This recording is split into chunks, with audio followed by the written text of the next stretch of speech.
Isang nakakagulat ngunit makahulugang payag ang yumanig kumakailan lamang sa mundo ng showbiz. Si Daniel Padilla, ang dating tinaguriang Teen King, ay umano'y handa ng talikuran ang buhay binata at magtayo ng sarili niyang pamilya.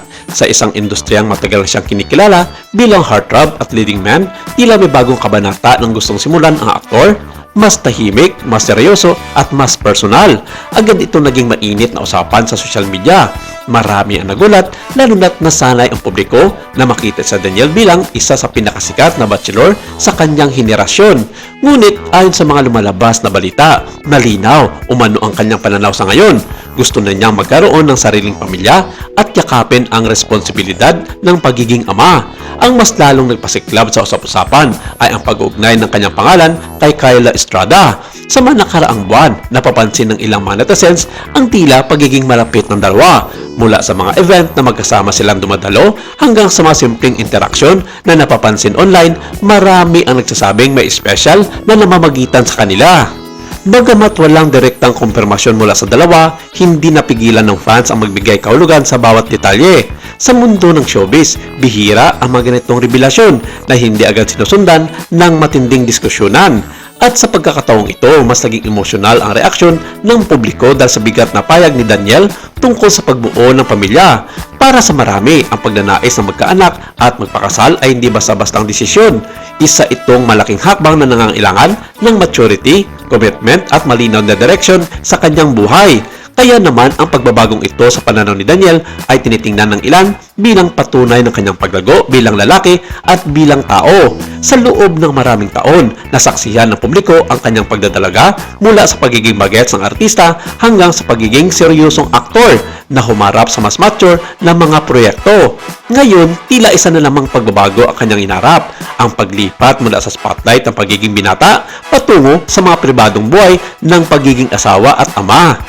May mga fans na agad na nagtanong, sino ang maswerteng babaeng ito? Totoo nga bang si Kyla ang babaeng nagbago sa kanyang pananaw o si Catherine Bernardo na kanyang ex? Ayon sa mga usap-usapan, naging mas malinaw umano kay Daniel ang kahalagaan ng stability at pamilya sa panahong ito ng kanyang buhay. Ang dating puno ng lakas at adventure na artista ay tila mas pinili ngayon ang tahimik at mas makabuluhang direksyon.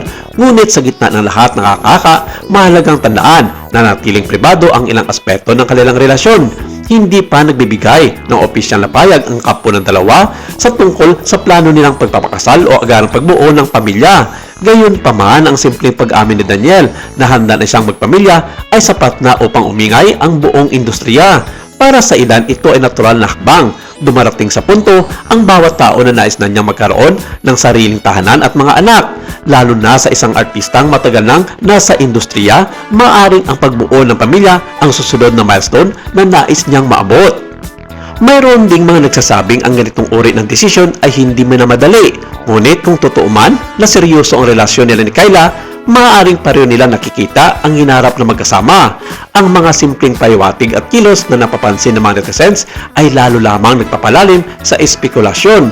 Hindi makakaila na malaki ang interest ng publiko sa personal na buhay ni Daniel Padilla. Matagal na siyang naging bahagi ng isa sa pinakasikat na love team sa bansa, kaya't anumang pagbabago sa kanyang romantic life ay agad na nagiging headline. Ngunit sa kabila ng lahat, tila mas pinipili niya maging mas tahimik at mas maingat sa pagbabahagi ng mga detalye.